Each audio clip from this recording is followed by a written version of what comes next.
जी के श्री चरणों में मेरा प्रणाम, श्री माँ के चरणों में मेरा प्रणाम, आप सबको मेरा प्रणाम। अच्छा, कैंची धाम शुरुआत में उत्तराखंड में बाबा नीम करोली महाराज की कई कथाएं प्रचलित हैं, है ना। तो लोगों के मुताबिक 1940 के आसपास उत्तराखंड के वो प्रवास पे थे, तब यूपी और उत्तराखंड एक ही था। तो चलिए आज के मानिए उत्तराखंड में भवाली से कुछ किलोमीटर आगे जाने के बाद बाबा करोरी एक छोटी सी घाटी के पास रुके और सड़क के किनारे बनी पैरापट पर बैठ गए।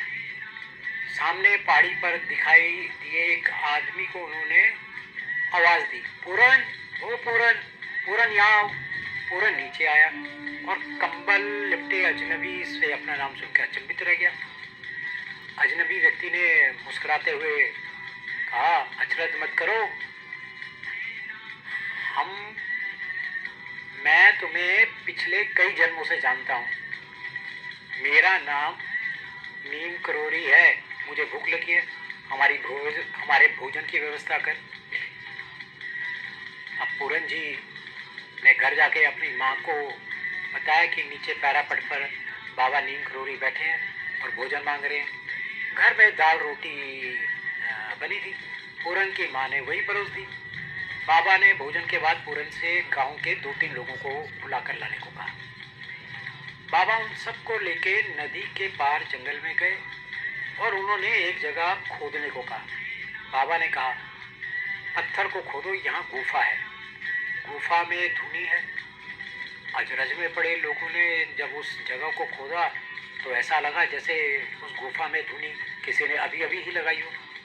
धुनी के पास चिमटा भी गाड़ा था।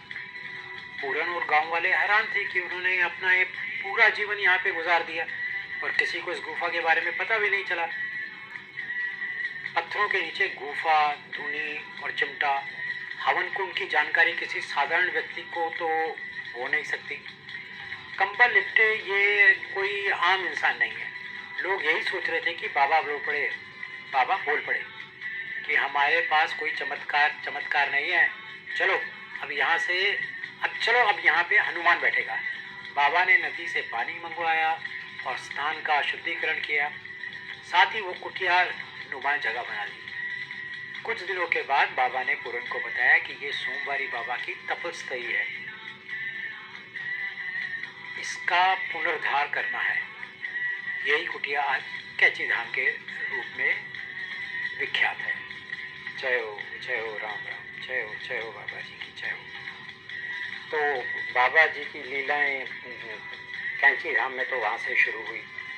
लोग जानने लग पड़े, लोग आने लग पड़े। बाबा बड़े साधारण से कंबल ओढ़े, कोई इच्छा नहीं, कोई पैसों का लोभ नहीं, जैसे कि आजकल आप देखते हैं। खैर, बाबा जी की तुलना तो उनसे करना मतलब मेरे लिए ही मतलब ये बहुत ही शर्मनाक बात होगी। तो खैर सारे नहीं ऐसे, पर कुछ एक तो हैं ही। तो एक बार क्या हुआ, श्रीमती सावित्री देवी जो मेरठ से थी, वो कैंची धाम जाती है। तब कैंची धाम के ऊपर कोई परमानेंट ब्रिज नहीं था, रिवर जो नदी बहती है उसके ऊपर कोई ब्रिज नहीं था। तो मैं बाबा को कहती है, मैं बाबा को देखने गई। तब वहाँ पे एक छोटा सा लकड़ी का ब्रिज था। बाबा जी दूसरे किनारे में बैठे हुए थे। बहुत तेज से बारिश हो रही थी, पर जो भगत थे वो जा रहे थे, उनके पैर छू रहे थे। मैं टेम्पल वे में, तो मैं मंदिर में ही खड़ी रही और मेरी हिम्मत नहीं हुई कि मैं उनके पास जाऊँ। पर मैंने प्रार्थना की कि भगवान, अगर मेरी सही अच्छी सी यही डिवोशन है, मेरी भक्ति है उन पर, तो मैं बाबा जी को वापस ब्रिज से आश्रम में लेके आऊँगी। तो चलो, जब सब लोग मिलके वापस आए, दर्शन करके बाबा जी से वापस आश्रम में आए, तो मैं भी गई उधर। तो जैसे ही मैं वहाँ पे गई, बाबा जी खड़े हुए, तो बाबा जी ने बोला, तुम कौन हो? तो मैं, पता है, तुमने मुझे मेरी समाधि से उठा दिया, मतलब मेरी कॉन्शियस से उठा दिया। और फिर वो अपने कुटिया में वापस गए और पीछे पीछे मैं भी चली। ऐसे ही एक और बड़ी आश्चर्य मतलब लीला देखो बाबा जी की है। बाबा जी एक बार ऐसी रोड साइड में वही पैरापेट पे बैठे हुए थे, तब तक एक बालक नाम का एक साधु आया, उसने उसको उनको प्रणाम किया। बाबा ने बोला उनको, हाँ भाई क्या समस्या क्या? बालक ने, वो बालक जो साधु था उसने बोला कि वो ना पेट की ना, पेट में उसके बहुत दर्द हो रही है पिछले दिन से। तो बाबा जी ने उनको क्या किया, अपने लोटा से थोड़ा सा पानी लिया और बोला कि तुम इसे पी लो और थोड़ा इधर उधर फिरो। तो बालक जी इधर उधर घूमे और उनका पेन, उनका पेट दर्द समाप्त। उसी दिन क्या हुआ, एक पंडित मामा नाम के एक आदमी थे, उनके भी पेट में बहुत दर्द हो रहा था। तो बाबा जी ने क्या किया, इमीडिएटली ना उनको नैनीताल के रैंसे हॉस्पिटल में भर्ती करवा दिया और अपने भगत भी भेज दिए कि उनकी इस समस्या के बारे में पूछो। तो इस सफर में इसी दौरान एक भगत ने कहा कि आपने बालक साधु को तो लोटे से पानी दे दिया और उसको उनको हॉस्पिटल में भर्ती करा दिया, दोनों को, जबकि दोनों की तबीयत में एक ही समान था, पेट में दर्द। तो बाबा जी ने बोला भगवान उस आदमी की परेशानियों की देख रेख करता है जिसका आगे पीछे कोई ना हो। और जो ये पंडित मामा जी हैं, ये तो खाते पीते घर के हैं, सब कुछ ठीक है, और ये चाहते हैं कि इनका जो इलाज है वो बहुत अच्छी जगह हो, और ये भी चाहते हैं कि दूसरे इन पे सिंपैथी दिखाएं, सहानुभूति दिखाएं। तो बाबा जी को पता था, तो ये है ट्रीटमेंट बाबा जी का।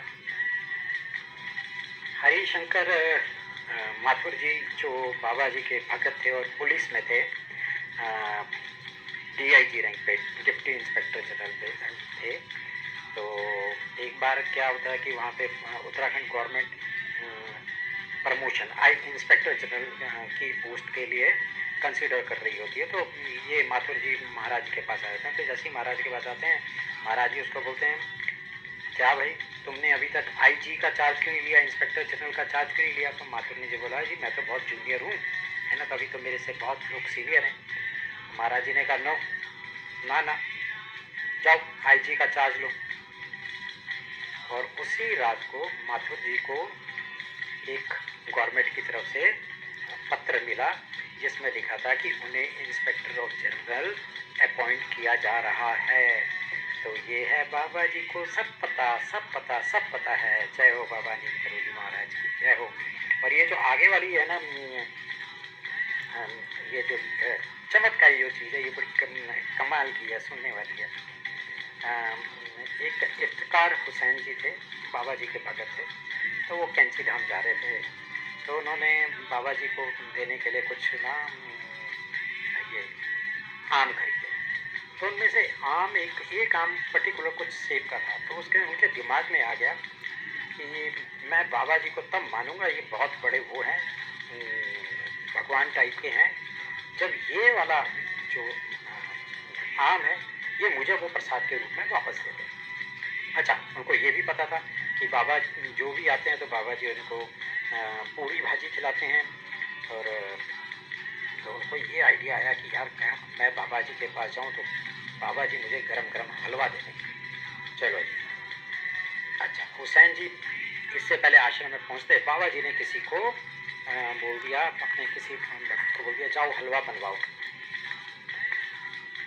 अच्छा, कुछ देर के बाद दरवाज़ा खुलता है और इफ्तिकार हुसैन जी आते हैं। वो जितने भी आम होते हैं बाबा जी के चरणों में रखते हैं। बाबा जी उसकी तरफ देखते हैं और बाबा जी देखते हैं और उनको वही आम जिसकी उन्होंने लालसा की थी, वही आम उसको इफ्तिकार हुसैन जी को उठा के दे देते हैं। वो तो बड़े इमेज होते हैं। और साथ ही में वो बोलते हैं, अरे इनके लिए ना वो गरम गरम वो हलवा ले आओ। और हुसैन जी जैसे ये सुनते हैं तो उनको वो माफ़ी मांगते हैं उनसे और उनके आंसू निकल आते हैं। तो ये है बाबा जी का चमत्कार। बाबा जी को सब कुछ पहले से पता था। इसीलिए मैं कहता हूँ कि ये मेरा खुद का भी अनुभव है, जो मैं कई बार कहता हूँ कि बाबा जी को सब कुछ पता है। देखना, जो लोग जाने को तरसते हैं कि मेरे को कैंची धाम जाना है, और जब बुलावा आता है तब अगर आप यहाँ कुछ भी नहीं होगा ना, तब भी आप देखना कैंची धाम जाएंगे ही जाएंगे। और ये मेरे साथ हुआ है। तो इसीलिए मैं कहता हूँ बाबा की शरण में जाओ और हनुमान चालीसा पढ़ो, सुंदरकांड पढ़ो, सुनो और बस बाबा जी की भक्ति में लीन रहो, सारे कष्ट दूर होंगे। अगली वीडियो में बाबा जी के और चमत्कारों के बारे में बात करेंगे। तब तक के लिए आप सबको प्रणाम। श्री माँ के चरणों में मेरा प्रणाम।